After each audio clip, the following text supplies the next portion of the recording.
All right, team, I'm going to walk you through a little bit of compensation here. So basically, when we sell a phone, we sell it at a loss. Let's take an Aristo, for example, right? We buy Aristos for $108 per Aristo. A lot of them we sell for free if it's a port. Others we sell for $49 if it's not a port. So in either case, we're selling it for less money than we paid. We're taking a loss on that device. Metro PCS then comes in and basically makes us whole. They give us the money that we're missing so that we don't lose money for every single phone that we sell. The problem is, let's say that we misrepresent the situation. Like, for example, we tell Metro that it was a port and it wasn't a port. Or we tell them that it was a port from Sprint and it was actually a port from T-Mobile. That'd be, or we tell them that the customer qualifies for a 90-day upgrade and they don't. These are all pricing mistakes that would end up with us losing money. The second time that we would lose money is if we violate one of the compensation rules, which is really what I wanted to kind of go over today. So basically, there's a number of rules. We'll go through them kind of in order. So the one of the bigger rules is the active sub rule, Rule 1. So I'm just going to read it off here. Subscriber must retain active status in the billing system through midnight on the transaction date. Transactions related to subscribers in canceled or suspended status at the end of the transaction date will not qualify for transaction compensation to the dealer. So, active sub rule. Let's say, for example, that the person activates a new activation for you. They come in your store, they buy a new phone, and it's an Aristo, it's a new line, promotional price, whatever, and then he cancels it. Right, as soon as he leaves your store, he cancels it because he puts it in a box and he's shipping it to Venezuela, right? We wouldn't get paid for that phone at all because the phone wasn't even active at midnight, right? That's the question.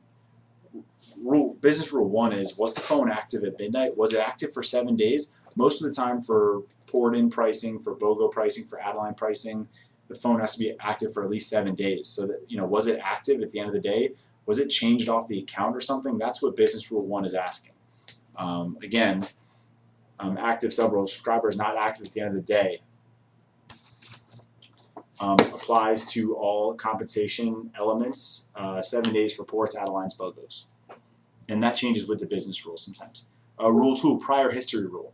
The device equipment associated with the transaction must not have prior history as recorded by Metro PCS. History is defined as assignment to a subscriber at the end of any prior date. So let's say that you take a phone out of the safe, you activate it, and customer changes their mind, you Metro promise, you put it back in the safe. You don't put it in the returns bin. You put it back in the safe. The next day, your coworker grabs the phone, they scan it, and they activate it, right? That phone was already activated before. So Metro is telling us, hey, that's not a new phone. I'm not paying you as if that was a new phone.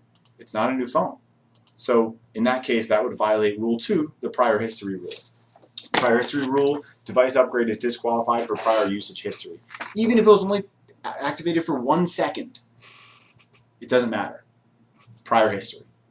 You can't activate that anymore. You've got to Metro promise it, or you got to send it back as DOA. You got to get it back. You can't activate it again and expect money back. Rule 3, device origin rule. I'm not even going to cover this. You're not going to run into this. This is basically saying that a phone wasn't a Metro PCS phone or wasn't a Celltronics phone. You're never going to have that. Rule 6, account balance rule. Subscribers due immediately balance must be less than or equal to the threshold required for a subscriber to be in active status. The threshold required is a balance of $3 or less. So let's say that you activate a phone and you make the payment and you activate the customer on the $600 plan because that's what they need, but you accidentally only make a payment for $55 or worse, you forget to make a payment because you were doing something like using a placeholder or something, right? At the end of the day, the customer's bill is still due, and if their balance is more than $3, their line shuts off, right? If their line is shut off for any reason at all at midnight, it violates that rule. So it violates the account balance rule. You'll run into a number of those. They're semi-often, right? And we have, I think, 48 hours to remedy that immediately, but generally speaking, if that phone isn't paid within the first, if the phone turns off at midnight, we're not getting paid for that device. We're going to lose money. So we have to make sure to make those payments. Rule 7, same day upgrade rule. The device equipment upgrade cannot occur on the same day as the new activation for the same subscriber. Additionally, only one device upgrade is commissionable per subscriber per day. Only the first dealer to upgrade the device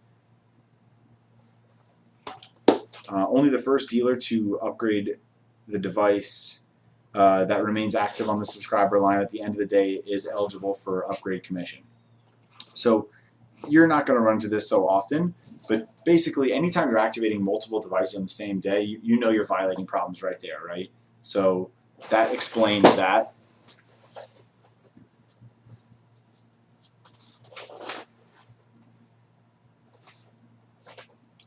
Rule 8, multi-upgrade rule.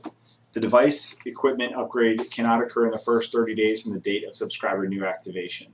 So we already knew that rule, right? So that would violate the 90-day rule for Metro that they wouldn't upgrade for promotional pricing.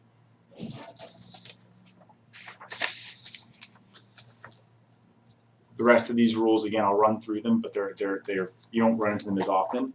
Same-day react rule. Reactivations are disqualified if a commissionable device upgrade occurs on the same day for the same subscriber. So let's say that we have a customer, we cancel their phone, and then we activate it under a new number. We're not going to get paid for that reactivation. The customer can still have the reactivation. That's not a problem. We're just not making any money from it. So in that case, that would be, we're claiming it's a reactivation. It's technically not. The customer was active in the beginning of the day. They're active at the end of the day. That's not a new customer for Metro PCS. Rule 11, the 3-day reactivation rule. So that furthers Rule 14, which is, let's say customer comes in and wants to cancel a phone. If it's going to be a true reactivation, they have to wait at least 3 days. That being said, you're not going to run into that very often. If a customer comes in and wants to cancel a line and do a reactivation, that's not a problem, even if it's the same day. So those are the basic rules. I'll send you guys this file that tells you all the rules and how they apply. Show you what the file looks like.